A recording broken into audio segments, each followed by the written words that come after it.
அனைவருக்கும் வணக்கம். ஜனவரி மற்றும் பிப்ரவரி மாத ராசி பலன்கள் 2025. அடுத்த 2 மாதம் நம்முடைய ராசி மற்றும் நம்முடைய நட்சத்திரங்களுக்கு எப்படி இருக்கு அப்படிங்கறத இப்போ டீடைலா பார்க்கலாம். வீடியோ ஸ்டார்ட் பண்றதுக்கு முன்னாடி நீங்க நம்ம சேனலை சப்ஸ்கிரைப் பண்ணாம இருந்தீங்கன்னா மறக்காம சப்ஸ்கிரைப் பண்ணிக்கோங்க. அப்படியே பக்கத்துல இருக்க பெல் சிம்பலை கிளிக் பண்ணிக்கோங்க. அப்பதான் நாங்க போற இது போல பயனுள்ள பதிவுகள் உங்களுக்கு உடனுக்குடனே நோட்டிபிகேஷனாக கிடைக்கும்.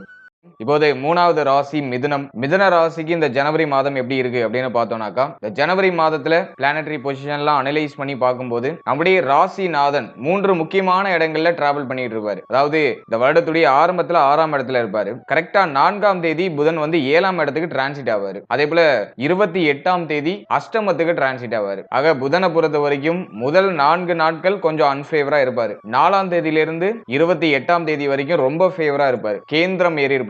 7ஆம் இடத்துல புதன், கேந்திரம் ஏறிய புதன் ரொம்ப சிறப்பு. அதே போல 28ஆம் தேதிக்கு மேல அன்ஃபேவரா மாறுறாரு. ஆகவே நம்முடைய ராசிநாதன் தான் ரொம்ப முக்கியமான பிளானட். அவர் வந்து ஆல்மோஸ்ட் ரொம்ப ஃபேவரா தான் இருக்காரு. கேந்திரம் ஏறி 7ஆம் இடத்துல, அதுவும் சூரியனோட ஒரு 10ல இருந்து 13 நாட்கள் சஞ்சாரம் செய்வாரு. அதெல்லாம் ரொம்ப சிறப்பா இருக்கு. அடுத்த அந்த ஜனவரி மாதத்துல செவ்வாய் நம்முடைய ராசிக்கு 2ஆம் இடத்துல நீச்சமாகி வக்ரம் ஆகுது. செவ்வாயை பொறுத்த வரைக்கும் 6-11க்குரிய ஒரு கிரகம். அது போயிட்டு நீச்சமாகி வக்ரம் ஆகுறது ஒரு வகையில ஃபேவர் பண்ணும், ஒரு வகையில அன்ஃபேவர் பண்ணும். மேலும் இந்த மாதத்துல செவ்வாய் வந்து 21ஆம் தேதி வக்ர பயிற்சி பண்றாரு. செவ்வாய் வந்து பின்னோக்கி டிராவல் பண்ணுவாரு. அதுலயும் நம்முடைய ராசிக்கே செவ்வாய் டிரான்சிட் ஆகுறாரு. ஆகவே செவ்வாய் ராசியில இருக்கிறது அந்த அளவுக்கு ஃபேவர் கிடையாது. 21ஆம் தேதிக்கு மேல வக்ர செவ்வாய் நம்முடைய ராசியில. சோ அது நம்ம கொஞ்சம் மெயினா வாட்ச் பண்ணணும். அடுத்ததா 4ஆம் இடத்துல கேதுவுடைய சஞ்சாரம், குருவுடைய பார்வையில கேது இருக்கு. அதனால அது பெருசா குழப்பம் பண்ணாது. இருப்பினும் அர்த்தாஷ்டம கேது மன ஆரோக்கிய ரீதியா ஒரு மாதிரி தாக்கத்தை கொடுத்துக்கிட்டே இருக்கும். அதுல எந்த விதமான மாற்று கருத்தும் இல்ல. குரு பார்வையில இருக்கிறதுனால எல்லாத்தையும் கண்ட்ரோல் பண்ற கெபாசிட்டியும் சேர்த்தே கொடுத்துரும். அடுத்து சூரியன் வந்து 7ஆம் இடத்துல,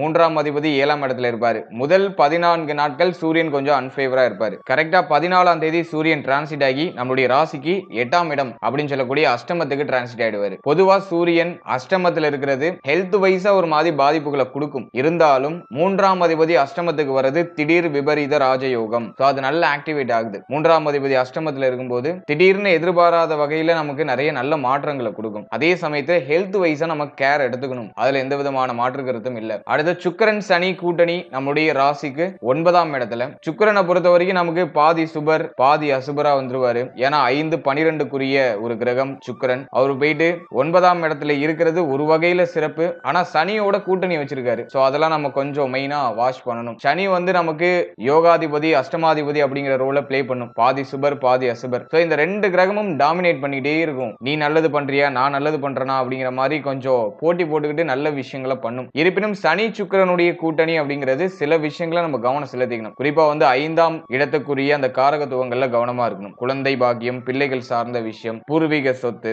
காதல் உறவு சார்ந்த விஷயம், இதுல எல்லாம் ஒரு மாதிரி கொஞ்சம் கலக்கங்களை ஏற்படுத்துறதுக்கு வாய்ப்பு இருக்கு. அது பெருசா மைனஸ் பண்ணல. இருந்தாலும் இந்த விஷயங்கள்ல ஒரு மாதிரி மன வருத்தங்கள் ஏற்படலாம். ஏன்னா சனியோட சுக்கிரன் கூட்டணி வச்சிருக்கு. சனி வந்து பார்த்தோன்னா ஒரு செக்கிங் பிளானட். அது எப்போதும் வந்துட்டு நம்மள சோதனை பண்ணிக்கிட்டே இருக்கும். எல்லாத்துலயும் ஏதாச்சும் ஒரு வருத்தத்தை கொடுத்து ஒரு இக்கட்டான சூழ்நிலையில நம்மளுடைய மூளை எப்படி வேலை செய்யுது அப்படிங்கிற விஷயங்கள்லாம் செக் பண்ணிட்டே இருக்கும். அதுதான் வந்து சனியுடைய தன்மை அப்படின்னு சொல்றது. சனியோட 5ஆம் அதிபதி இணையும் போது அதுவும் பாக்கியத்துல தான் இருக்கு. பெருசா மைனஸான இடத்துல இல்ல. அப்படியே மேலோட்டமா நமக்கு செக்கிங் அப்படிங்கிறது நடக்கும். அதை நீங்க வந்துட்டு ஜனவரி மந்த்ல நீங்க ஃபீல் பண்ணலாம். அதே போல 10th ஹவுஸ்ல ராகு. ராகுவை பொறுத்த வரைக்கும் தொழில், உத்தியோகம், இன்வெஸ்ட்மெண்ட் சம்பந்தமான விஷயம், இதுல ஒரு மாதிரி கலக்கத்தை கொடுத்துக்கிட்டே இருக்கும். 10ல ராகு இருக்கும்போது பணிச்சுமை அதிகமா இருக்கும். தொழில் உத்தியோகத்துல பெருசா நிம்மதி இருக்காது. நிறைய பேர் வந்து தொழில் மாற்றம், உத்தியோக மாற்றத்தை எதிர்பார்த்துட்டு இருப்பாங்க. இந்த நேரத்துல நிறைய பேருக்கு பார்த்தோம்னா நிறைய வாய்ப்புகள் கிடைக்கும். அதான் அதை பயன்படுத்திக்கலாமா வேண்டாமா அப்படிங்கிற மாதிரி குழப்பங்களும் வரும் சேர்த்து. ராகு 10th ஹவுஸ்ல இருக்கும்போது ஆசைகளால அழிவு கொடுப்பாரு. நம்மளுடைய மனமானது ரொம்ப ஆசைப்படும். இதை விட கொஞ்சம் பெட்டரா, இதை விட கொஞ்சம் பெட்டரா அப்படின்னு தொழில் உத்தியோகத்துல நிறைய ஆசையை தூண்டிவிடும். முக்கியமா உத்தியோகம் பார்த்துட்டு இருக்கவங்களுக்கு சம்பள உயர்வு, பதவி உயர்வு இதெல்லாம் அதிகமா எதிர்பார்க்க வைக்கும். மேலும் தொழில் பண்ணிட்டு இருக்கவங்களுக்கு அதிகமா இன்வெஸ்ட் பண்ணணும், இன்னும் நம்ம தொழில நல்லா எக்ஸ்பேண்ட் பண்ணணும் அப்படிங்கிற மாதிரி நிறைய ஆசைகளை ஏற்படுத்தி விட்டு அதை அந்த ஒரு மாதிரி கமிட்மெண்ட்ல கொண்டு போய் சிக்க வைக்கும். கமிட்மெண்ட்ல சிக்க வச்சு அதுல ஒரு மாதிரி பிரஷரை கொடுக்கும். அதுதான் 10th ஹவுஸ்ல இருக்கிற ராகு. ஆகவே 10th ஹவுஸ்ல ராகு இருக்கும்போது தொழில் உத்தியோகம் ரீதியா ரொம்ப பெரிய ரிஸ்க் எல்லாம் எடுக்கக்கூடாது. அப்படியே மேலோட்டமா நீங்க மட்டும் டிராவல் பண்ணிட்டே இருக்கணும். நமக்கு தேவையான விஷயங்களை மட்டும் அப்படியே நம்ம உறிஞ்சி எடுத்துக்கிட்டு நமக்கு தேவையில்லாத விஷயங்கள்லாம் கொஞ்சம் அவாய்ட் பண்ணிக்கிறது நல்லது. முக்கியமா இன்வெஸ்ட்மெண்ட் சம்பந்தமான விஷயங்களை கவனமா இருக்கணும். அதுதான் 10th ஹவுஸ்ல இருக்கிற ராகு. சனியுடைய பார்வையும் லாபத்துல நிறைய பேருக்கு பொருளாதார ரீதியா பெருசா திருப்தி இல்ல. பொருளாதாரம் சார்ந்த விஷயங்கள நிறைய நிறைய மன வருத்தம், நிறைய பேருக்கு பண தட்டுப்பாடு, கடன் சுமை. 10th ஹவுஸ்ல ராகு இருக்கும்போது மோஸ்ட்லி பார்த்தோம்னாக்கா உத்தியோகம் இல்லாத ஒரு சூழ்நிலை கொடுக்கும். நிறைய பேர் வந்து கடந்த காலகட்டங்கள்ல உத்தியோகத்தை ரிசைன் பண்ணிட்டு வந்திருப்பாங்க. அப்படிலாம் பார்த்துட்டு இருந்த தொழில வந்துட்டு மாற்றம் செய்யறேன்னு சொல்லிட்டு அதை அப்படியே மூடிட்டு வந்திருப்பாங்க. இதெல்லாம் வந்து பார்த்தோன்னா 10th ஹவுஸ்ல ராகு பிளஸ் வந்து சனியுடைய பார்வை லாபத்துல இருக்கும்போது இந்த தன்மையை ஏற்படுத்துது இயற்கையா. ஆகவே நீங்க ஆல்ரெடி ஒரு உத்தியோகம் பார்த்துட்டு இருக்கீங்க, ஆல்ரெடி ஒரு உத்தியோகத்துல இருக்கீங்கன்னா அப்படியே தொழில் உத்தியோகம் சார்ந்த விஷயங்கள்ல ஹை ரிஸ்க் எடுக்காம கொஞ்சம் நியூட்ரலா டிராவல் பண்ணுங்க. மே மாதத்துக்கு மேல கிரகங்களுடைய மாற்றங்கள் நமக்கு ஃபேவரா வருது. சோ அத மே மாதத்துக்கு மேல நீங்க முக்கியமான சேஞ்சஸ்லாம் நீங்க வச்சுக்கிறது சிறப்பு. இந்த ஜனவரி மாதத்தை பொறுத்த வரைக்கும் தொழில் உத்தியோகம் சார்ந்த விஷயங்கள்ல ஆல்ரெடி இருக்கிற விஷயங்களை ஜஸ்ட் நீங்க நியூட்ரலைஸா அப்படியே நகர்த்திக்கிட்டே போங்க. இன்வெஸ்ட்மெண்ட்லாம் பெருசா பண்ண வேண்டாம். அதே போல உத்தியோகம் மாற்றம் பண்றேன்னு சொல்லிட்டு எதையும் நீங்க மாற்றம் செய்ய வேண்டாம். முக்கியமா நீங்க ஏதாச்சும் உத்தியோகம் மாற்றம் பண்றீங்க அப்படிங்கிற பட்சத்துல எந்த ஒரு விஷயமும் கன்ஃபார்ம் ஆகாம ஆல்ரெடி இருக்கிற விஷயத்தை குயிட் பண்ணாதீங்க. கன்ஃபார்ம் பண்ணிட்டு ஆல்ரெடி இருக்கிற விஷயத்தை குயிட் பண்றது நல்லது. சோ அதுல கொஞ்சம் நீங்க விழிப்புணர்வோட இருக்கிறது நல்லது. இந்த மாதத்துல நம்முடைய ராசிநாதன் 7ஆம் இடத்துக்கு வரதுனால உத்தியோகம் இல்லாதவர்களுக்கு இந்த உத்தியோக முயற்சியில வெற்றியை கொடுக்கும். உத்தியோகம் இல்லாதவங்க 4ஆம் தேதியிலிருந்து 27ஆம் தேதிக்குள்ள ஒரு உத்தியோக வாய்ப்பு அடைகிறதுக்கு வாய்ப்புகள் அதிகம். சோ அதுவும் நமக்கு இந்த மாதத்துல இருக்கிற ஒரு பெரிய பாசிட்டிவான விஷயம். அடுத்ததா பார்த்தோம்னா சூரியன் புதன் இணைவு புதாதித்ய யோகத்தை ஏற்படுத்துது. கல்வி சார்ந்த இருந்த குழப்பங்கள்லாம் இந்த மாதத்துல நிவர்த்தி ஆகும். கல்வி சார்ந்த வகையில நல்ல வளர்ச்சி ஏற்படும். மாணவ மாணவிகளுக்கு படிப்பு மேல ஒரு ஆர்வம் வரும். ஏன்னா கேந்திரம் ஏறிய புதாதித்ய யோகம், கேந்திர ஸ்தானத்துல சூரியன் புதன் இணைவு, அது கல்வி சார்ந்த வகையில நிச்சயமா வளர்ச்சி கொடுக்கும். ஆகவே மாணவ மாணவிகளுக்கு இருந்த குழப்பங்கள் விலகி தெளிவு பிறக்கக்கூடிய ஒரு காலகட்டம். இருப்பினும் செவ்வாயுடைய சஞ்சாரம் 21ஆம் தேதிக்கு மேல நம்முடைய ராசியில இருக்கும். அந்த டைம் பீரியட்ல ரொம்ப பிரஷரா இருக்கிற மாதிரி இருக்கும், ரொம்ப குழப்பமா இருக்கிற மாதிரி இருக்கும். சோ அதை மட்டும் நீங்க நியூட்ரலைஸ் பண்ணி எதையும் ரொம்ப பிரஷர் ஏத்திக்காம உடைய புத்தி சாதுரியத்தை பயன்படுத்தி அன்னன்னைக்கு உள்ள ஷெட்யூல அன்னன்னைக்கு முடிச்சுட்டு அழகா நியூட்ரலா போயிட்டே இருக்கிறது நல்லது. ஆகவே மாணவ மாணவிகள் 21ஆம் தேதிக்கு மேல கொஞ்சம் கவனமா இருக்கணும். மற்றபடி இந்த மாதத்துல ஆல்மோஸ்ட் நிறைய நல்ல மாற்றங்கள், கல்வி சார்ந்த வகையில நிறைய வளர்ச்சிகள் அப்படிங்கிறதுலாம் இருக்கும். அடுத்தது ஃபேமிலி. 2ஆம் இடத்துல செவ்வாய் நீச்சமாகி வக்ரம் ஆகுறாரு. ஆகவே குடும்பம் சார்ந்த விஷயங்கள்ல ஒரு மாதிரி கொஞ்சம் தடுமாற்றமான சூழ்நிலைகள்லாம் இருக்கலாம். அதிகமா ஃபேமிலிக்குள்ள வாக்குவாதம். ஏன்னா செவ்வாய் 2ஆம் இடத்துல இருக்கும்போது ஃபேமிலி சம்பந்தப்பட்ட விஷயங்கள்ல ஏதாச்சும் ஒரு வகையில வருத்தங்களை ஏற்படுத்துறாரு. அதிகமா கருத்து போராட்டத்தை ஏற்படுத்துறாரு. குறிப்பா பார்த்தோம்னா தாய் சார்ந்த விஷயம். ஏன்னா 4ஆம் இடத்துல கேதுவுடைய சஞ்சாரம். தாயாரோட அடிக்கடி வாக்குவாதம், கருத்து வேறுபாடு இதெல்லாம் ஏற்படலாம். ஆகவே ஃபேமிலி சம்பந்தப்பட்ட விஷயங்கள்ல தாய் தந்தை இவர்கள் சார்ந்த விஷயங்கள்ல கொஞ்சம் கவனமா கேர் எடுத்து செயல்படுறது நல்லது. அதுலயும் விரையாதிபதி சுக்கிரன் நம்முடைய ராசிக்கு 9ஆம் இடத்துல சஞ்சாரம் செய்வாரு. ஆகவே தந்தை சார்ந்த வகையில ஏதாச்சும் விரைய செலவுகள் இருக்கலாம். மேலும் தாய் சார்ந்த விஷயங்களையும் ஏதாச்சும் விரைய செலவுகள் இருக்கலாம். சோ இதுல எல்லாம் நீங்க கொஞ்சம் கவனம் செலுத்திக்கிறது நல்லது. ஃபேமிலி சார்ந்த விஷயங்கள்லயே நீங்க பொதுவா கொஞ்சம் கவனம் வச்சு விழிப்புணர்வோட செயல்படுறது நல்லது. 6ஆம் அதிபதி 2ஆம் இடம் லக்னம் இந்த இடங்கள்ல இருக்கும்போது கடன் சார்ந்த விஷயங்கள்ல கொஞ்சம் பிரஷர் இருக்கும். நிறைய பேருக்கு கடன் சுமை அதிகமா இருக்கலாம். கடனை கட்டி முடிக்கணுங்கிற கவலை ஏற்படலாம். இது சார்ந்த சிந்தனைகளையும் இந்த மாதத்துல செவ்வாய் நமக்கு கொடுக்கும். ஆகவே இதுல எல்லாம் நம்ம கொஞ்சம் விழிப்புணர்வோடு இருக்கணும். குருவுடைய சஞ்சாரம் விரயத்துல இருக்கு. அது நிறைய சுப விரயத்தை காட்டுது. நம்ம விரயம் பண்ணாலும் அது ஓரளவுக்கு நமக்கு சுப விரயமா கன்வெர்ட் ஆகும். மேக்சிமம் அனாவசியமான செலவுகள் இருக்காது. அது இந்த வருடத்துல குறிப்பா இந்த மாதத்துல மிதனத்துக்கு இருக்கிற ஒரு பெரிய பிளஸ் ஆன விஷயம். நல்ல விஷயத்துக்கு மட்டும்தான் நம்ம செலவு செய்வோம். ஆடம்பரமான தேவையற்ற செலவுகள்லாம் இந்த மாதத்துல மேக்சிமம் இருக்காது. அது வந்து மிதனத்துக்கு இருக்கிற ஒரு பியூட்டிஃபுல்லான விஷயம். அடுத்தது ஹெல்த். உடல் ஆரோக்கியம் சார்ந்த விஷயங்கள்ல நீங்க டிஃபால்ட்டா கவனமா இருக்கணும். ஏன்னா செவ்வாயுடைய சஞ்சாரம் ஜென்மத்துல இருக்குது. செவ்வாயுடைய பார்வை நம்முடைய ராசிக்கு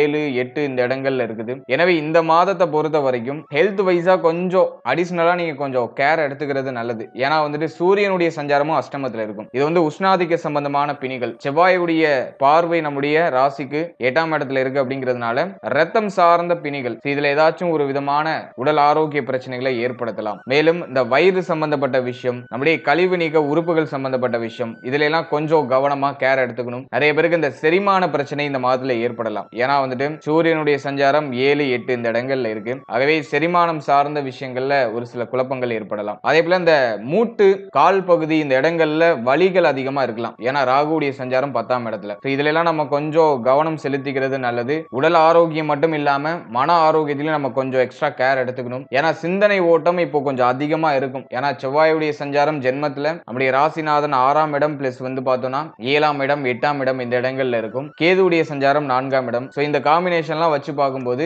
மனமானது அமைதிப்படாது. அப்படியே ரொம்ப ஏதோ ஒரு விஷயத்தை போட்டு குழப்பிக்கிட்டு யோசிச்சுட்டு மணிக்கணக்கா அப்படியே டைம் ஆட்டு ஓடிக்கிட்டே இருக்கும். நிறைய பதட்டம், பயம், எதிர்காலம் பற்றிய சிந்தனை இதெல்லாம் வந்து நிறைய பேருக்கு வெளிப்படலாம். முடிஞ்ச அளவுக்கு சிந்தனைகளை குறைச்சிட்டு செயல்கள்ல இறங்குங்க. அது உங்களுக்கு நிச்சயமா நல்ல பலன்களை பெற்றுக் கொடுக்கும். தேவையில்லாத குழப்பங்களை மனசுக்குள்ள போட்டு அதிகமா ரிப்பீட் பண்ணிக்கிட்டே இருக்காதீங்க. அது வந்து உங்களை இன்னும் பலவீனப்படுத்தும். என்னை பொறுத்த வரைக்கும் மனதை வலிமைப்படுத்துறதுக்கு என்னெல்லாம் பண்ணுமோ அதெல்லாம் பண்ணுங்க. மிதுனத்தை பொறுத்த வரைக்கும் ரொம்ப ஓவரா யோசிப்பாங்க. ஏன்னா சிந்தனை ஓட்டம் நிறைந்த ராசினா அது மிதுனம். ஏன்னா மிதுனம் வந்து எப்போதும் அப்படியே டெக்னிக்கலா யோசிச்சுக்கிட்டே இருக்கும். அது நம்மளுடைய வாழ்க்கை அப்படின்னு வரப்போ சொல்லவே வேண்டாம். ஆகவே சிந்தனை ஓட்டத்தை குறைச்சி செயல்கள்ல இறங்குங்க. எல்லாத்தையும் கரெக்டா பிளான் பண்ணி எக்ஸிக்யூட் பண்ணுங்க. அதுல நிச்சயமா நல்ல பலன்கள் கிடைக்கும். மனதை அமைதிப்படுத்துறதுக்கு நல்லா மெடிடேஷன் பண்ணுங்க. உங்களுடைய ரெகுலர் ரொட்டீன்ல அதிகமா ஃபோக்கஸ் பண்ணுங்க. அதுவே உங்களுக்கு ஒரு பெரிய பரிகாரமா இருக்கும். அதுவே உங்களுக்கு ஒரு பெரிய வளர்ச்சியும் பெற்றுக் கொடுக்கும். மேலும் இந்த திருமண வாழ்க்கை, திருமண முயற்சி இது சார்ந்த விஷயங்களை பொறுத்த வரைக்கும் 7ஆம் அதிபதி விரயத்துல வாழ்க்கை துணையால தொடர் விரய செலவுகள் இருக்கலாம். இருப்பினும் இந்த மாதத்துல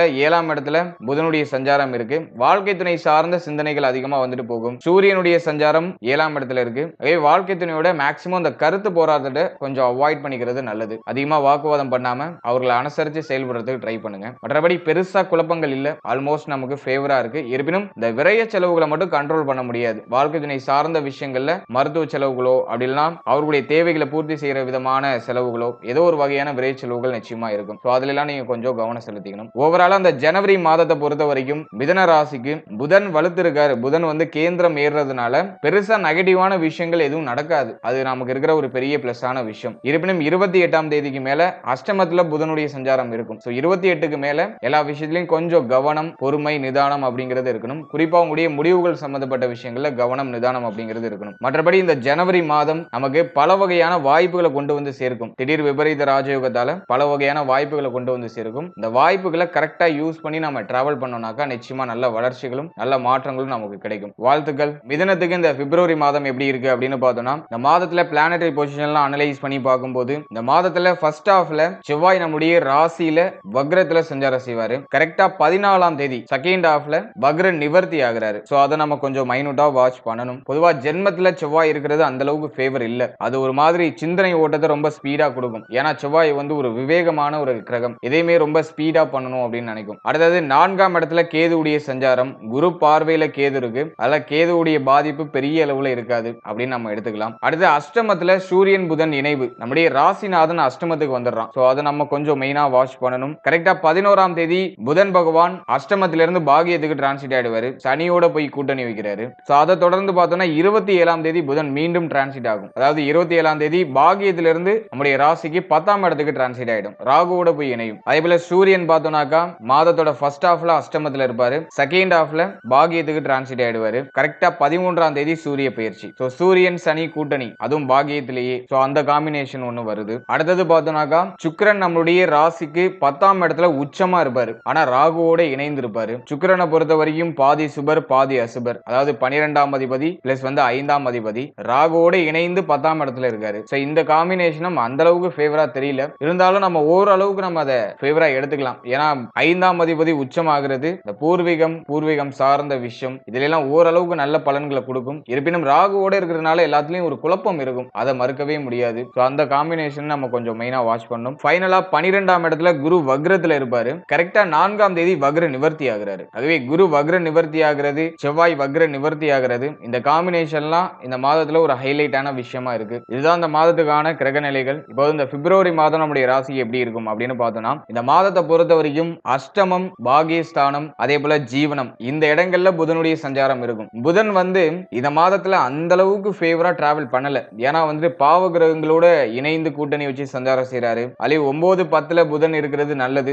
தொழில், தந்தை சார்ந்த விஷயம் இதுல எல்லாம் அதிகமான சிந்தனைகளை கொடுப்பாரு. ஒரு விதமான புரிதலை கொடுப்பாரு. இருப்பினும் பாவ கிரகங்களோட இணைந்து இருக்கிறதுனால ஒரு மாதிரி கலக்கம், குழப்பம், வருத்தம் இது எல்லாத்தையும் சேர்த்தே கொடுப்பாரு. அலியும் சூரியன் சனி சேர்க்கை 13ஆம் தேதிக்கு மேல ஏற்படுது. இது தந்தை சார்ந்த விஷயங்களை வருத்தங்களை ஏற்படுத்தலாம். ஆகவே தந்தை, தாய் இவர்களுடைய உடல் ஆரோக்கியம், மன ஆரோக்கியம் இதுல எல்லாம் இந்த மாதத்துல கொஞ்சம் எக்ஸ்ட்ரா கேர் எடுத்துக்கணும். அதே போல உங்களுடைய உடல் ஆரோக்கியத்துல கொஞ்சம் கூடுதல் விழிப்புணர்வோட இருக்கணும். குறிப்பா முதல் 11 நாட்கள் புதன் அஷ்டமத்துல இருக்கிற வரைக்கும் ஹெல்த் வைஸா நீங்க கொஞ்சம் எக்ஸ்ட்ரா கேர் எடுத்துக்கிறது நல்லது. உடல் ஆரோக்கியம் சார்ந்த அனைத்து விஷயத்திலையும் நிதானம், கவனம் அப்படிங்கிறது நிச்சயமா இருக்கணும். குறிப்பா உணவு முறைகள்ல கொஞ்சம் கவனம் செலுத்துங்க. உடலுக்கு ஒத்து வராத உணவுகளை மேக்ஸிமம் அவாய்ட் பண்ணிக்கிறதுக்கு ட்ரை பண்ணுங்க. மேலும் சூரியனுடைய சஞ்சாரம் அஷ்டமத்துல இருக்கிறதுனால திடீர் விபரீத ராஜயோகம் முதல் 13 நாள் ஆக்டிவேட்ல இருக்கும். இந்த காம்பினேஷனை பொறுத்த வரைக்கும் நம்ம நினைக்கிற விஷயம் தடை தாமதத்தோட நமக்கு வந்து சேரும். நீங்க இப்போ ஒரு விஷயத்துக்கு முயற்சி பண்ணுவீங்க. நீங்க முயற்சி பண்ணும்போது அது கிடைக்காது. நீங்க முயற்சி பண்ணிட்டு அதை விட்டுருவீங்க. அதன் பிறகு பார்த்தோம்னாக்கா கொஞ்சம் டிலே ஆகி நமக்கு அந்த விஷயம் நமக்கு கிடைக்கும். அதான் திடீர் விபரீத ராஜ ராஜயோகம் அப்படின்னு சொல்றது. நீங்க நினைக்கிற விஷயம் நீங்க எதிர்பார்க்கிற டயத்துல கிடைக்காம நீங்க எதிர்பார்க்காத டைமிங்ல அது கிடைக்கும். அது இந்த மாதத்துல முதல் 13 நாள் ஆக்டிவேட்ல இருக்கும். சோ அது வந்து இந்த மாதத்துல இருக்கிற ஒரு பெரிய பிளஸ் ஆன விஷயம். செவ்வாயுடைய சஞ்சாரம் ஜென்மத்துல இருக்கு. சிந்தனை ஓட்டத்துல நீங்க நிதானமா இருக்கணும். அதிகமா எதை பத்தியும் யோசிக்க கூடாது. எதையும் மைண்ட்ல போட்டு ரொம்ப பிரஷர் பண்ணிக்க கூடாது. அதெல்லாம் ரொம்ப முக்கியமான விஷயம். குறிப்பா சொல்லணும்னா பொருளாதாரம் சார்ந்த யோசனை, மூத்த சகோதரம் சார்ந்த யோசனை இதெல்லாம் கொஞ்சம் அதிக அளவுல இருக்கும். ஏன்னா செவ்வாய் வந்து லாபாதிபதி, மூத்த சகோதர ஸ்தானாதிபதி. அவர் ஜென்மத்துல இருக்கும்போது இது சார்ந்த யோசனைகளை கொஞ்சம் அதிகமா கொடுக்கும். அதே போல கடன் சார்ந்த கவலைகள், உடல் ஆரோக்கியம் சார்ந்த சிந்தனை, நம்முடைய எதிரிகள் அதாவது போட்டி, நமக்கு யாரெல்லாம் போட்டியா இருக்காங்க அது சார்ந்த யோசனை, இது சார்ந்த வகையில நிறைய சிந்தனை ஓட்டத்தை கொடுக்கும், நிறைய கவலைகளை கொடுக்கும். அதுலயும் செவ்வாய் பார்த்தோன்னா கொஞ்சம் விவேகமான கிரகம். எந்த ஒரு விஷயத்தையும் யோசிச்சு வெளிப்படுத்தாது. இப்போ நீங்க ஃபேமிலியா உட்கார்ந்து பேசிக்கிட்டு இருக்கீங்க அப்படின்னாக்கா எதை பேசணும் எதை பேசக்கூடாது அப்படிங்கிற அந்த ஒரு விழிப்புணர்வோட பேசாது. மனசுல இருக்கிறதெல்லாம் அப்படியே கொட்ட வச்சிரும். ஆகவே செவ்வாய் ஜென்மத்தில் இருக்கிற வரைக்கும் பேச்சு வார்த்தைகள், நம்முடைய நண்பர்கள் சம்பந்தப்பட்ட விஷயம், வாழ்க்கை துணை சம்பந்தப்பட்ட விஷயம், இதுல எல்லாம் கொஞ்சம் நிதானம் கவனம் அப்படிங்கிறது இருக்கணும். உங்களை அறியாமலே உங்களோட சீக்ரெட் எல்லாம் நீங்க அப்படியே வெளியில உளறதுக்குலாம் வாய்ப்பு இருக்கு. அதுல எல்லாம் நீங்க கொஞ்சம் கவனம் நிதானம் அப்படிங்கிறது இருக்கணும். அடுத்தது தாய் கூட இந்த மாதத்துல அதிகமான வாக்குவாதம் இருக்கலாம். ஏன்னா வந்துட்டு 4ஆம் இடத்தை செவ்வாய் பாக்குது, பிளஸ் வந்து 4ஆம் இடத்துல கேது ஆல்ரெடி இருக்காங்க. இந்த காம்பினேஷன்லாம் தாய் சார்ந்த விஷயங்கள்ல ஒரு மாதிரி வாக்குவாதங்களை அதிகமா ஏற்படுத்துறது வாய்ப்பு இருக்கு. அதுல கொஞ்சம் கவனம் வச்சுக்கோங்க. அடுத்து சூரியன் சனி இணைவு, இது தந்தை சார்ந்த விஷயங்கள் ஏதாச்சும் விரை செலவுகளை ஏற்படுத்தலாம். தந்தையார் சார்ந்த விஷயங்கள் ஏதாச்சும் வருத்தங்களை ஏற்படுத்தலாம். சோ தாய் தந்தை இவர்கள் சார்ந்த விஷயங்கள்ல நிதானம் கவனம் நிச்சயமா இருக்கணும். அடுத்தது தொழில் உத்தியோகத்தை பொறுத்த வரைக்கும் ஜீவனஸ்தானமும் லாபஸ்தானம் விரயஸ்தானம் இந்த 3 ஸ்தானமும் பார்த்தோம்னா கொஞ்சம் வீக்கா தான் இருக்கு. இந்த மாதத்துல தொழில் உத்தியோகம் சார்ந்த விஷயங்கள்ல ஹை ரிஸ்க் எடுக்காம கொஞ்சம் நியூட்ரலா டிராவல் பண்ணுங்க. ஆல்ரெடி இருக்கிற விஷயங்கள்ல கொஞ்சம் ஃபோக்கஸ் பண்ணுங்க. ஆல்ரெடி நீங்க ஒரு உத்தியோகம் பார்த்துட்டு இருக்கீங்கன்னா அந்த உத்தியோகத்துல உங்களால எந்த அளவுக்கு உங்களோட பெஸ்ட்டை கொடுக்க முடியுமோ அந்த அளவுக்கு உங்களுடைய பெஸ்ட்டை கொடுங்க. ஆல்ரெடி இருக்கிற விஷயத்துல ஜஸ்ட் நீங்க ஃபோக்கஸ் பண்ணுங்க. இல்லாத விஷயத்தை நோக்கி நீங்க பயணிக்க வேண்டாம். ஏன்னா வந்துட்டு இந்த மாதத்துல வந்து புதனுடைய சஞ்சாரம் ஜீவனத்திலயும் இருக்கு, பாகியத்திலயும் இருக்கு, அஷ்டமத்திலயும் இருக்கு. சோ இந்த காம்பினேஷனே பார்த்தோம்னாக்கா சிந்தனை வந்து மாற்றத்தை நோக்கி பயணிக்கும். ஏதாச்சும் நமக்கு புதுசா வேணும், புதிய முயற்சியில ஏதாச்சும் வெற்றி கிடைக்குதா அப்படிங்கிற மாதிரி புதிய மாற்றத்தை நோக்கி சிந்தனை பயணிக்க ஆரம்பிக்கும். குறிப்பா தொழில் உத்தியோகம் சார்ந்த விஷயங்கள்ல ஏதாச்சும் புதிய மாற்றங்களை செய்ய வைக்கும். அதுலயும் வந்து 10ஆம் அதிபதி வக்ர நிவர்த்தி ஆகிறாரு. ஆகவே தொழில் உத்தியோகம் சார்ந்த விஷயங்கள்ல அவசர முடிவுகள் எதுவும் எடுக்காம இருக்கிறது நல்லது. கொஞ்சம் நிதானமா டிராவல் பண்ணுங்க. குறிப்பா அந்த இன்வெஸ்ட்மெண்ட் சம்பந்தமான விஷயங்கள்ல ரொம்ப கவனமா இருக்கணும். ஏன்னா வந்துட்டு விரையாதிபதி உச்சமா இருக்கான், ஜீவனாதிபதி வக்ர நிவர்த்தி ஆகிறான். சோ சுக்கிரனும் குருவும் பரிவர்த்தனை ஆகியிருக்கு. இது வந்து தொழில் ரீதியா முதலீடுகளை செய்ய வைக்கும். அது ராகுவோட இருக்கிறதுனால அப்படியே ஆசையை காட்டி நம்மள இன்வெஸ்ட்மெண்ட் பண்ண வச்சிருவாங்க. அதுவே அதுல ரொம்ப கவனமா இருக்கணும். இந்த தொழில் துறையில இருக்கிறவங்க எல்லாம் இந்த மாதத்துல அவசரப்படாம இருக்கணும். ஏன்னா ராகுவோடு இணைந்த சுக்கிரன், அதுவும் உச்ச சுக்கிரன் பிளஸ் வந்து குருவும் சுக்கிரனும் பரிவர்த்தனை ஆகியிருக்கு. இது வந்து பார்த்தோம்னா நம்ம கிட்ட ஆசை வார்த்தைகளை காமிச்சு நம்மள அப்படியே இன்வெஸ்ட் பண்ண வச்சிருவாங்க. ஆகவே யாரை நம்பியும் இந்த நேரத்துல இன்வெஸ்ட்மெண்ட் பண்ண கூடாது. அப்படியே நீங்க இன்வெஸ்ட்மெண்ட் பண்றீங்கன்னா ரொம்ப சேஃபான இன்வெஸ்ட்மெண்ட் பண்ணுங்க. கையில பணம் இருக்குனாக்கா ஏதாச்சும் கோல்டுல இன்வெஸ்ட் பண்ணி வைங்க. சேஃபான இன்வெஸ்ட்மெண்ட் பண்ணுங்க. அதுல எந்த ஒரு தப்பும் கிடையாது. அன்சேஃபான விஷயங்களை தயவு செஞ்சு இறங்காதீங்க. குறிப்பா பொருளாதாரம் சம்பந்தமான விஷயங்கள்ல கொஞ்சம் விழிப்புணர்வோட இருக்கணும். மற்றபடி இந்த மாதத்துல தொழிலை விரிவாக்கம் பண்ணணும்னு சிந்தனை வரும். ஆல்ரெடி இருக்கிற ஒரு விஷயத்தை புதுப்பிச்சு ஏதாச்சும் நம்ம இன்வெஸ்ட் பண்ணி கொஞ்சம் எக்ஸ்பேண்ட் பண்ணலாம் அப்படிங்கிற மாதிரி சிந்தனை எல்லாம் வரும். முடிஞ்ச அளவுக்கு அதெல்லாம் கொஞ்சம் நியூட்ரலைஸா அவாய்ட் பண்றதுக்கு ட்ரை பண்ணுங்க. ஏன்னா நீங்க சின்னதா மாற்றம் பண்ணணும்னு நினைப்பீங்க, அது பெருசா இழுத்து விடுறதுக்கு வாய்ப்பு இருக்கு. ஏன்னா ராகுவோட இணைந்த சுக்கிரன் வந்து பார்த்தோம்னா மேக்ஸிமம் ஃபேவர் பண்ணாது. அது வந்து ஆசையால ஒரு மாதிரி நமக்கு வருத்தத்தை கொடுக்கும். ஆகவே அதுல எல்லாம் நீங்க கொஞ்சம் கவனம் செலுத்திக்கணும். தொழில் உத்தியோகம் இதுல கொஞ்சம் கவனம் வச்சுக்கணும். மற்றபடி உத்தியோகம் சார்ந்த விஷயங்களை பொறுத்த அளவுல நிறைய பேருக்கு சம்பள உயர்வு பதவி உயர்வு இதுக்கான வாய்ப்புகள் கிடைக்கும். அதே சமயத்துல அதுக்கு ஈக்குவலான பிரஷரும் இருக்கும். அதை மறுக்கவே முடியாது. ஆகவே வர வாய்ப்புகளை பயன்படுத்திக்கோங்க. ஆனா சேலஞ்சிங்க ஏற்றுக்கொள்றதுக்கு தயாரா இருந்துக்கோங்க. புதன் நாளே டாஸ்கை கம்ப்ளீட் பண்றது தான். புதனுக்கு வந்து பார்த்தோம்னாக்கா ஒரே விஷயத்தை திரும்ப திரும்ப பண்றதெல்லாம் பிடிக்காது. புதுசு புதுசா ஏதாச்சும் ட்ரை பண்ணணும், புதுசு புதுசா ஏதாச்சும் பண்ணிக்கிட்டே இருக்கணும் அப்படிங்கிறது தான் புதனோட கான்செப்ட். அவை புதனோட ஆதிக்கத்துல பிறந்த மிதுன ராசிக்காரர்கள் வந்து புதுசு புதுசா ஏதாச்சும் டாஸ்க் பண்றதுக்கு தான் முயற்சி பண்ணுவாங்க. ஒரே விஷயத்தை திரும்ப திரும்ப பண்றது பிடிக்காது. ஆகவே இந்த மாதத்துல உத்தியோகம் சார்ந்த விஷயங்கள்ல மாற்றங்கள் இருக்கு. ஆனா அந்த மாற்றங்களுக்கு ஈக்குவலான பிரஷரும் உங்களுக்கு கூடவே இருக்கும். அதுல நீங்க கொஞ்சம் கவனமா தான் இருக்கணும். அடுத்தது உடல் ஆரோக்கியத்தை பொறுத்த வரைக்கும் இந்த மாதத்துல புதன் அஷ்டமம் பாகியம் ஜீவனம் இந்த இடங்கள்ல இருக்கும். செவ்வாய் வந்து ஜென்மத்துல குரு வக்ர நிவர்த்தி ஆகிறாரு. இந்த காம்பினேஷன்லாம் வச்சு பார்க்கும்போது உடல் ஆரோக்கியம் சார்ந்த விஷயங்கள்ல ஹை போக்கஸ்டா இருக்கணும். நீங்க உடல் ஆரோக்கியத்துல எந்த ஒரு குறையும் இல்லாம கொஞ்சம் எல்லாத்துலயும் கவனம் செலுத்தி செயல்படுங்க. குறிப்பா மன ஆரோக்கியத்துக்கு நீங்க கொஞ்சம் கூடுதல் கவனம் செலுத்தணும். ஏன்னா 4ஆம் இடம் வெகுவா பாதிக்கப்பட்டிருக்கு. செவ்வாய் செவ்வாயுடைய பார்வையும் இருக்கு, 4ஆம் இடத்துல கேதுவுடைய சஞ்சாரமும் இருக்கு. ஆகவே மனமானது அப்படியே அலைபாய்ந்துகிட்டே இருக்கும், இதையாச்சும் யோசிச்சுக்கிட்டே இருக்கும். ஸோ மன ஆரோக்கியத்துக்கு உடல் ஆரோக்கியத்துக்கு ரெண்டுக்குமே நீங்க முக்கியத்துவம் கொடுத்து செயல்பட வேண்டிய மாதமா தான் இருக்கும். அடுத்தது 5ஆம் அதிபதி ராகுவோட இணைந்து இருக்கான். 5ஆம் அதிபதி உச்சமா இருக்கான் ராகுவோட இணைந்து. ஆகவே பூர்வீகம், பூர்வீக சொத்து இது சார்ந்த விஷயங்கள்ல ஒரு சில குழப்பங்களோட நல்ல செய்திகள் கிடைக்கும். அடுத்தது பிள்ளைகள், குழந்தை பாக்கியம் இது சார்ந்த விஷயங்கள்ல ஒரு மாதிரி மன வருத்தம் ஏற்படுற மாதிரி ஏற்படும். இருப்பினும் அது ஆல்மோஸ்ட் நமக்கு ஃபேவரா மாறும். குறிப்பா விரைய செலவுகளை பண்ண வைக்கும். பிள்ளைகள் சார்ந்த விஷயங்களை ஏதாச்சும் விரைய செலவுகளை பண்ண வைக்கும். அதே போல இந்த மாதத்துல இந்த லவ் ரிலேஷன்ஷிப் சம்பந்தமான விஷயங்கள்ல ஏதாச்சும் குழப்பங்கள் ஏற்படுற மாதிரி இருக்கும். அதுலயே நீங்க கொஞ்சம் கவனம் செலுத்திக்கிறது நல்லது. அடுத்து இந்த பூர்வீக சொந்த பந்தங்களால ஏதாச்சும் சுப விரயங்கள் பண்ற மாதிரியான ஒரு சிச்சுவேஷன் வரும். ஏதாச்சும் மகிழ்ச்சியான சுப விரயங்கள் பூர்வீகம் சார்ந்த வகையில பண்றதுக்கு வாய்ப்பு இருக்கு. ராகுவோட இணைந்த சுக்கிரன் அப்படிங்கிறதுனால நம்மள ஆடம்பரமான செலவுகளை செய்ய வைக்கும். கொஞ்சம் அதிகமா ஆடம்பரமான செலவுகளை செய்ய வைக்கும். முடிஞ்ச அளவுக்கு அந்த டிராப்ல போய் மாட்டிக்காதீங்க. உடைய சக்திக்கு மீறி ஏதாச்சும் பண்றேன்னு சொல்லிட்டு ஏதாச்சும் குழப்பத்துல போய் மாட்டிக்க வேண்டாம். ஆகவே அதுல எல்லாம் நீங்க கொஞ்சம் கவனமா இருக்கணும். அடுத்தது மாணவ மாணவிகள் இந்த மாதத்துல கல்வி சார்ந்த விஷயங்கள்ல கொஞ்சம் கவனமா நிதானமா இருக்கணும். படிப்பு சார்ந்த விஷயங்கள ஒரு மாதிரி பிரஷரான ஒரு சிச்சுவேஷன் இருக்கலாம். ஏன்னா அந்த மாதத்துல புதன் வந்து பாவகிரகங்களுடைய கூட்டணிக்குள்ள வராரு. அதே போல செவ்வாய் ஜென்மத்துல இது கல்வி சார்ந்த விஷயங்கள ஒரு மாதிரி பிரஷரை கொடுக்கலாம். ஆகவே படிப்பு சம்பந்தப்பட்ட விஷயங்கள்ல மாணவ மாணவிகள் அன்னன்னைக்கு உள்ளதை அன்னன்னைக்கு முடிச்சிருங்க. எதையும் ரொம்ப ஓவர் திங்க் பண்ணி உங்களுக்கு நீங்களே பிரஷரை ஏத்திக்காம இருக்கிறது சிறப்பு. ஓவரால் அந்த பிப்ரவரி மாதத்தை பொறுத்த வரைக்கும் கொஞ்சம் நிதானமா டிராவல் பண்ண வேண்டிய மாதம் தான். ஏன்னா வந்துட்டு புதன் வந்து அந்த அளவுக்கு ஃபேவரா இல்ல.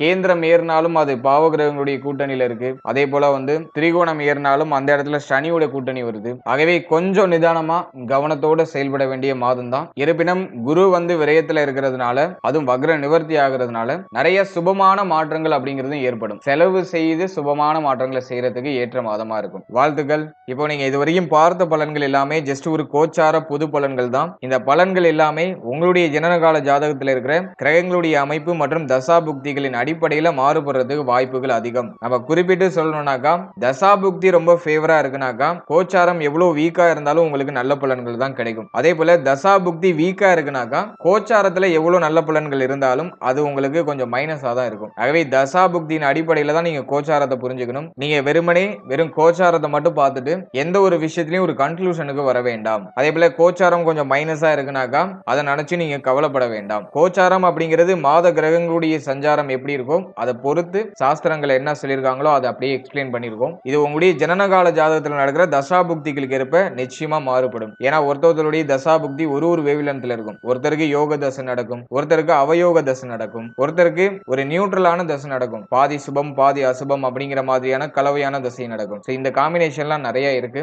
வெறும் கோச்சாரத்தை மட்டும் பார்த்து எதையும் நீங்க குழப்பிக்காதீங்க. அதே போல நம்மள நிறைய பேர் பார்த்தோம்னாக்கா ஒரே நேரத்துல 4-5 யூடியூப் சேனல்ல பார்த்து ரொம்ப குழப்பிக்கிறாங்க. ஒருத்தவங்க ஒரு மாதிரியான அனுபவ ரீதியான செயல்பாடுகள்ல பலன்கள் சொல்லுவாங்க. ஆகவே நீங்க நிறைய யூடியூப் சேனல்ல வீடியோஸ் பார்த்தீங்கன்னா உங்களுக்கு குழப்பம் தான் மிஞ்சும். உங்களுக்கு எந்த சேனல் சூட்டபிளா இருக்கோ அந்த சேனலை சூஸ் பண்ணி ரெகுலரா அதே சேனலை ஃபாலோ பண்ணுங்க. குறைஞ்சபட்சம் ஒரு 3-4 மாதம் ஒரே சேனலை நீங்க ஃபாலோ பண்ணீங்கன்னா தான் உங்களுக்கு ஒரு சின்ன அண்டர்ஸ்டாண்டிங் ஆச்சு கிடைக்கும். ஆகவே உங்களுக்கு எந்த சேனல் சூட்டபிளா இருக்குன்னு நினைக்கிறீங்களோ அந்த சேனலை நீங்க ஃபாலோ பண்ணி அதிலேயே டிராவல் பண்ணுங்க. ஒரே நேரத்துல 4-5 சேனல்ல பார்த்து ரொம்ப குழப்பிக்காதீங்க. அதுவே உங்களுக்கு பெரிய மன உளைச்சலை கொடுக்கும். கோச்சாரம் ஜஸ்ட் ஒரு கிளான்ஸுக்கு மட்டும் தான் நீங்க பாத்துக்கணும். இது அப்படியே எடுத்து உங்க லைஃப்ல ரொம்ப அப்படியே அப்ளை பண்ணிக்கலாம் இருக்கக்கூடாது. ஜஸ்ட் ஒரு கிளான்ஸுக்கு பார்த்துட்டு அதுக்கு தகுந்த மாதிரி நம்மளுடைய பிளான் எல்லாம் அப்படியே மாற்றி நமக்கு சாதகமா அமைச்சுக்கிறது சிறப்பு. மேலும் நம்மளுடைய சேனல்ல இதுக்கு முன்னாடி புத்தாண்டு சிறப்பு பலன்கள் ராசிக்கும் நட்சத்திரத்துக்கும் ரொம்ப டீப்பா ரிலீஸ் பண்ணியாச்சு. அந்த வீடியோக்கான லிங்க் டிஸ்கிரிப்ஷன்ல இருக்கு. இந்த 2025 நம்முடைய ராசி மற்றும் நம்முடைய நட்சத்திரங்களுக்கு எப்படி போக போகுது அப்படிங்கிற ஒரு டீப் அனலைசிங் அந்த வீடியோல கொடுத்திருக்கேன். அதே போல சனி பெயர்ச்சி பலன்கள் ரொம்ப கிளியரா எக்ஸ்பிளைன் பண்ணி ரிலீஸ் பண்ணியாச்சு. 12 ராசிகளுக்கும் ரிலீஸ் பண்ணியாச்சு. அந்த வீடியோக்கான லிங்க் எல்லாம் டிஸ்கிரிப்ஷன்ல இருக்கு. அந்த வீடியோ நீங்க பார்க்கலனா உங்களுக்கு டைம் இருக்கும்போது அதையும் ஒரு வாட்டி செக் பண்ணி பாருங்க. நிச்சயமா அதுவும் ஏதோ ஒரு வகையில உங்களுக்கு பயனுள்ள ஒரு தகவலை உங்களுக்கு கொடுக்கும். And finally very limited time. So be cool, stay happy, stay healthy and enjoy. வாழ்த்துக்கள்.